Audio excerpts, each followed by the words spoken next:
چل د شرارت یعنی ضرور در پکشته دی. چل د شرارت یعنی ضرور در پکشته دی.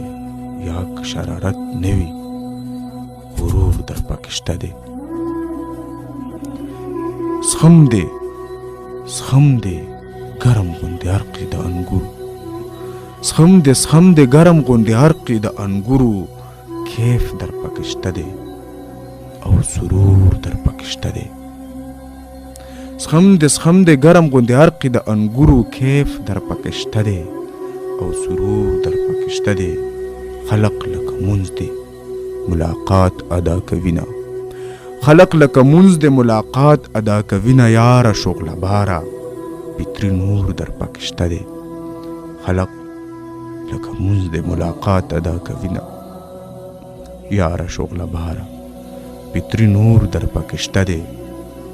زړه د چا په زړه دی چې تصویر رازوړن نشو. زړه د چا په زړه دی چې تصویر رازوړن نشو.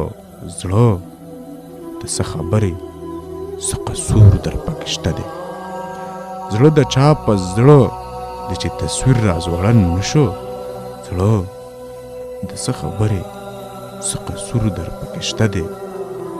یا به زخر سکې یا به په دار خیج بریاله. یا به زخر سکې یا به په دار خیج بریاله. ګورم څوک سقراط څوک منصور در پکشته دی. چل د شرارت یعنی ضرور در پکشته دی. یا که شرارت نوی غرور در پکشته دی.